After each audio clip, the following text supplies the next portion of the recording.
ओम नमो भगवते वासुदेवाय।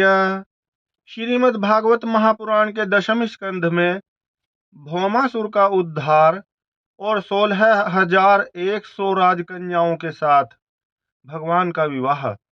इस कथा को सुनाते हुए राजा परीक्षित ने पूछा, भगवान भगवान श्री कृष्ण ने भौमासुर को, जिसने उन स्त्रियों को बंदी गृह में डाल रखा था, क्यों और कैसे मारा? आप कृपा करके शारंग धनुषधारी भगवान श्री कृष्ण का वह विचित्र चरित्र सुनाइए। श्री सुखदेव जी कहते हैं, परीक्षित, भौमासुर ने वरुण का छत्र, माता अदिति के कुंडल और मेरु पर्वत पर स्थित देवताओं का मणि पर्वत नामक स्थान छीन लिया था। इस पर सबके राजा इंद्र द्वारका में आए और उसकी एक एक करतूत उन्होंने भगवान श्री कृष्ण को सुनाई। अब भगवान श्री कृष्ण अपनी प्रिय पत्नी सत्यभामा के साथ गरुड़ पर सवार हुए और भौमासुर की राजधानी प्राग ज्योतिषपुर में गए। प्रयाग प्राग ज्योतिषपुर में प्रवेश करना बहुत कठिन था। पहले तो उसके चारों ओर पहाड़ों की किलेबंदी थी, उसके बाद शस्त्रों का घेरा लगाया हुआ था, फिर जल से भरी खाई थी, उसके बाद आग या बिजली की चार दीवारी थी और उसके भीतर वायु गैस बंद करके रखा गया था। इससे भी भीतर मूर दैत्य ने नगर के चारों ओर अपने 10,000 घोर एवं सुदृढ़ फंदे जाल बिछा रखे थे। भगवान श्री कृष्ण ने अपनी गदा की चोट से पहाड़ों को तोड़ फोड़ डाला और शस्त्रों की मोर्चेबंदी को बाणों से छिन्न भिन्न कर दिया। चक्र के द्वारा अग्नि, जल और वायु की चार दीवारियों को तहस नहस कर दिया और मूर दैत्य के फंदों को तलवार से काट कूट कर अलग कर दिया। जो बड़े बड़े यंत्र मशीनें वहां लगी हुई थीं, उनको तथा वीर पुरुषों के हृदय को शंखनाद से विदीर्ण कर दिया और नगर के परकोटे को गदाधर भगवान ने अपनी भारी गदा से ध्वंस कर डाला। भगवान के 5 जन्य शंख की ध्वनि प्रलयकालीन बिजली की कड़क के समान महाभयंकर थी। उसे सुनकर मूर दैत्य की नींद टूटी और वह बाहर निकल आया। उसके 5 सिर थे और अब तक वह जल के भीतर सो रहा था। वह दैत्य प्रलयकालीन सूर्य और अग्नि के समान प्रचंड तेजस्वी था। वह इतना भयंकर था कि उसकी ओर आंख उठाकर देखना भी आसान काम नहीं था। उसने त्रिशूल उठाया और इस प्रकार भगवान की ओर दौड़ा जैसे सांप गरुड़ जी पर टूट पड़े। उस समय ऐसा मालूम होता था मानो वह अपने 5 मुखों से त्रिलोकी को निगल जाएगा। उसने अपने त्रिशूल को बड़े वेग से घुमाकर गरुड़ जी पर चलाया और फिर अपने 5 मुखों से घोर सिंहनाद करने लगा। उसके सिंहनाद का महान शब्द पृथ्वी, आकाश, पाताल और 10 दिशाओं में फैलकर सारे ब्रह्मांड में भर गया। भगवान श्री कृष्ण ने देखा कि मूर दैत्य का त्रिशूल गरुड़ की ओर बड़े वेग से आ रहा है। तब अपना हस्त कौशल दिखाकर फुर्ती से उन्होंने 2 बाण मारे, जिनसे वह त्रिशूल कटकर 3 टूक हो गया। इसके साथ ही मूर दैत्य के मुखों में भी भगवान ने बहुत से बाण मारे। इससे वह दैत्य अत्यंत क्रुद्ध हो उठा और उसने भगवान पर अपनी गदा चलाई। परंतु भगवान श्री कृष्ण ने अपनी गदा के प्रहार से मूर दैत्य की गदा को अपने पास पहुंचने के पहले ही चूर चूर कर दिया। अब वह अस्त्रहीन हो जाने के कारण अपनी भुजाएं फैलाकर श्री कृष्ण की ओर दौड़ा और उन्होंने खेल खेल में ही चक्कर से उसके 5 सिर उतार लिए। सिर कटते ही मूर दैत्य के प्राण पखेरु उड़ गए और वह ठीक वैसे ही जल में गिर पड़ा जैसे इंद्र के वज्र से शिखर कट जाने पर कोई पर्वत समुद्र में गिर पड़ा हो। मूर दैत्य के 7 पुत्र थे, ताम्र, अंतरिक्ष, श्रवण, विभावसु, वसु, नभस्वान और अरुण। ये अपने पिता की मृत्यु से अत्यंत शोकाकुल हो उठे और फिर बदला लेने के लिए क्रोध से भरकर शस्त्रास्त्र से सुसज्जित हो गए तथा पीठ नामक दैत्य को अपना सेनापति बनाकर भौमासुर के आदेश से श्री कृष्ण पर चढ़ आए। वे वहां आकर बड़े क्रोध से भगवान श्री कृष्ण पर बाण, खड्ग, गदा, शक्ति, रिष्टि और त्रिशूल आदि प्रचंड शस्त्रों की वर्षा करने लगे। परीक्षित, भगवान की शक्ति अमोघ और अनंत है। उन्होंने अपने बाणों से उनके कोटि कोटि शस्त्रास्त्र तिल तिल करके काट गिराए। भगवान के शस्त्र प्रहार से सेनापति पीठ और उसके साथी दैत्यों के सिर, जांघें, भुजा, पैर और कवच कट गए और उन सभी को भगवान ने यमराज के घर पहुंचा दिया। जब पृथ्वी के पुत्र नरकासुर भौमासुर ने देखा कि भगवान श्री कृष्ण के चक्र और बाणों से हमारी सेना और सेनापतियों का संहार हो गया, तब उसे असहा क्रोध हुआ। वह समुद्र तट पर पैदा हुए बहुत से मद वाले हाथियों की सेना लेकर नगर से बाहर निकला। उसने देखा कि भगवान श्री कृष्ण अपनी पत्नी के साथ आकाश में गरुड़ पर स्थित हैं, जैसे सूर्य के ऊपर बिजली के साथ वर्षाकालीन श्याम मेघ शोभायमान हो। भौमासुर ने स्वयं भगवान के ऊपर शतधनी नाम की शक्ति चलाई और उसके सब सैनिकों ने भी एक ही साथ उन पर अपने अपने अस्त्र शस्त्र छोड़े। अब भगवान श्री कृष्ण भी चित्र विचित्र पंख वाले तीखे तीखे बाण चलाने लगे। इससे उसी समय भौमासुर के सैनिकों की भुजाएं, जांघें, गर्दन और धड़ कट कट कर गिरने लगे। हाथी और घोड़े भी मरने लगे। परीक्षित, भौमासुर के सैनिकों ने भगवान पर जो जो अस्त्र शस्त्र चलाए थे, उनमें से प्रत्येक को भगवान ने तीन तीन तीखे बाणों से काट गिराया। उस समय भगवान श्री कृष्ण गरुड़ जी पर सवार थे और गरुड़ जी अपने पंखों से हाथियों को मार रहे थे। उनकी चोंच, पंख और पंजों की मार से हाथियों को बड़ी पीड़ा हुई और वे सब के सब आर्त होकर युद्ध भूमि में से भागकर नगर में घुस गए। अब वहां अकेला भौमासुर ही लड़ता रहा।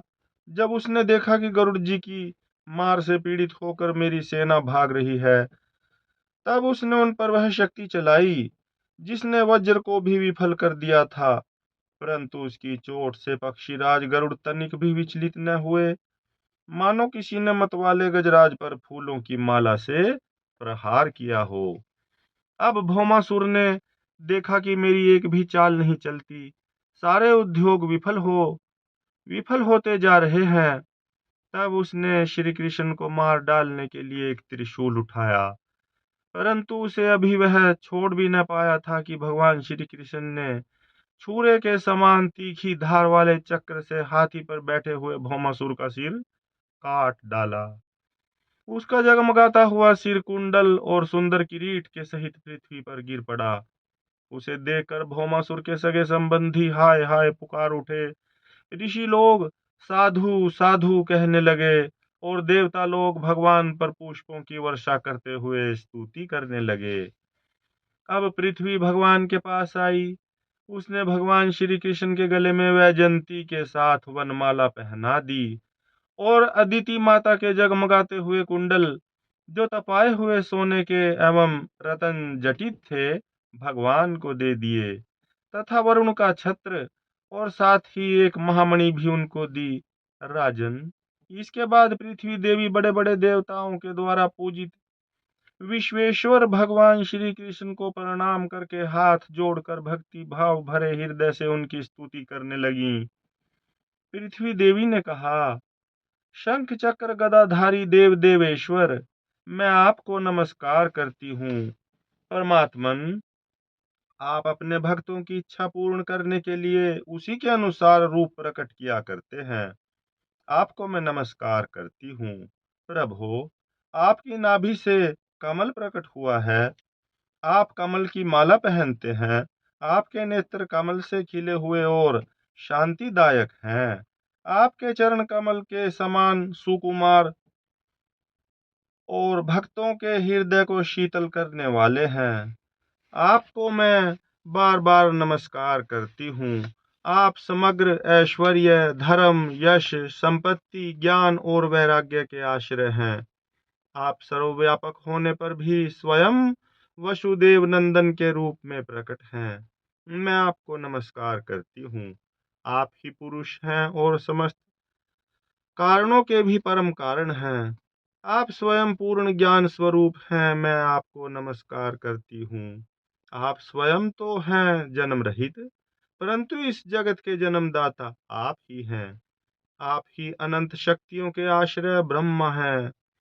जगत का जो कुछ भी कार्य कारणमय रूप है, जितने भी प्राणी या अप्राणी हैं, सब आपके ही स्वरूप हैं। परमात्मन, आपके चरणों में मेरे बार बार नमस्कार। प्रभो, जब आप जगत की रचना करना चाहते हैं तब उत्कट रजोगुण को, और जब इसका प्रलय करना चाहते हैं तब तमोगुण को, तथा जब इसका पालन करना चाहते हैं तब सतव गुण को स्वीकार करते हैं। परंतु यह सब करने पर भी आप इन गुणों से ढकते नहीं, लिप्त नहीं होते। जगतपते, आप स्वयं ही प्रकृति, पुरुष और दोनों के संयोग वियोग के हेतु काल हैं, तथा उन तीनों से परे भी हैं। भगवान, मैं पृथ्वी, जल, अग्नि, वायु, आकाश, पंच तन्मात्राएं, मन, इंद्रिय और इनके अधिष्ठात्र देवता, अहंकार और महतत्व, कहाँ तक कहूँ, यह संपूर्ण चराचर जगत आपके अद्वितीय स्वरूप में भ्रमण के कारण ही पृथक प्रतीत हो रहा है। शरणागत भय भंजन प्रभो, मेरे पुत्र भौमासुर का यह पुत्र भगदत्त अत्यंत भयभीत हो रहा है। मैं आपके चरण कमलों की शरण में ले आई हूँ। प्रभो, आप इसकी रक्षा कीजिए और इसके सिर पर अपना वह कर कमल रखिए जो सारे जगत के समस्त पाप तापों को नष्ट करने वाला है। श्री सुखदेव जी कहते हैं, परीक्षित, जब पृथ्वी ने भक्ति भाव से विनम्र होकर इस प्रकार भगवान श्री कृष्ण की स्तुति प्रार्थना की, तब उन्होंने भगदत्त को अभय दान दिया और भौमासुर के समस्त संपत्तियों से संपन्न महल में प्रवेश किया।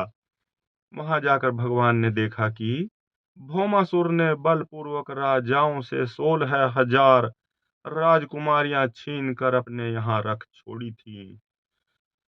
जब उन राजकुमारियों ने अंतःपुर में पधारे हुए नरश्रेष्ठ भगवान श्री कृष्ण को देखा, तब वे मोहित हो गईं और उन्होंने उनकी अहेतु की कृपा तथा अपना सौभाग्य समझकर मन ही मन भगवान को अपने परम प्रियतम पति के रूप में वर्ण कर लिया।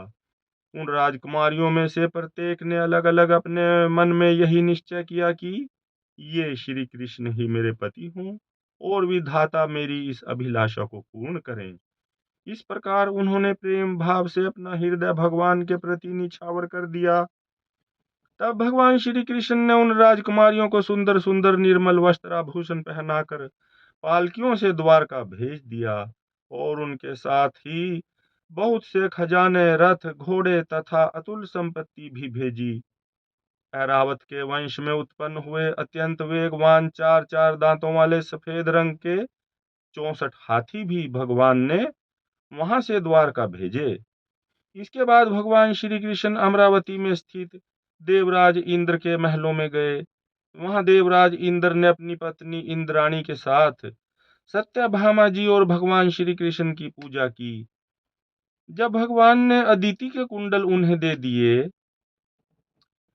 तब भगवान ने अदिति के कुंडल उन्हें दे दिए। वहां से लौटते समय सत्यभामा जी की प्रेरणा से भगवान श्री कृष्ण ने कल्पवृक्ष उखाड़कर गरुड़ पर रख लिया और देवराज इंद्र तथा समस्त देवताओं को जीतकर उसे द्वारका में ले आए। भगवान ने उसे सत्यभामा के महल के बगीचे में लगा दिया। इससे उस बगीचे की शोभा अत्यंत बढ़ गई। कल्पवृक्ष के साथ उसके गंध और मकरंद के लोभी भौरे स्वर्ग से द्वारका में चले आए थे। परीक्षित, देखो तो सही, जब इंद्र को अपना काम बनाना था तब तो उन्होंने अपना सिर झुकाकर मुकुट की नोक से भगवान श्री कृष्ण के चरणों का स्पर्श करके उनसे सहायता की भिक्षा मांगी थी। परंतु जब काम बन गया तब उन्होंने उन्हीं भगवान श्री कृष्ण से लड़ाई ठान ली। सचमुच ये देवता भी बड़े तमोगुणी हैं और सबसे बड़ा दोष तो उनमें धनाढ्यता का है। धिक्कार है ऐसी धनाढ्यता को। तदंतर भगवान श्री कृष्ण ने एक ही मुहूर्त में अलग अलग भवनों में अलग अलग रूप धारण करके एक ही साथ सब राजकुमारियों का शास्त्रोक्त विधि से पानी ग्रहण किया। सर्वशक्तिमान अविनाशी भगवान के लिए इसमें आश्चर्य की कौन सी बात है? परीक्षित, भगवान की पत्नियों के अलग अलग महलों में ऐसी दिव्य सामग्रियां भरी हुई थीं जिनके बराबर जगत में कहीं भी और कोई भी सामग्री नहीं है। फिर अधिक की तो बात ही क्या है। उन महलों में रहकर मति गति के परे की लीला करने वाले अविनाशी भगवान श्री कृष्ण अपने आत्मानंद में मगन रहते हुए लक्ष्मी जी की अंश स्वरूपा उन पत्नियों के साथ ठीक वैसे ही विहार करते थे जैसे कोई साधारण मनुष्य घर गृहस्थी में रहकर गृहस्थ धर्म के अनुसार आचरण करता हो। परीक्षित, ब्रह्मा आदि बड़े बड़े देवता भी भगवान के वास्तविक स्वरूप को और उनकी प्राप्ति के मार्ग को नहीं जानते। उन्हीं रमारमण भगवान श्री कृष्ण को उन स्त्रियों ने पति के रूप में प्राप्त किया था। अब नित्य निरंतर उनके प्रेम और आनंद की अभिवृद्धि होती रहती थी और ये प्रेम भरी मुस्कुराहट, मधुर चितवन, नव समागम, प्रेमालाप तथा भाव बढ़ाने वाली लज्जा से युक्त होकर सब प्रकार से भगवान की सेवा करती रहती थीं। उनमें से सभी पत्नियों के साथ सेवा करने के लिए सैकड़ों दासियां रहती। फिर भी जब उनके महल में भगवान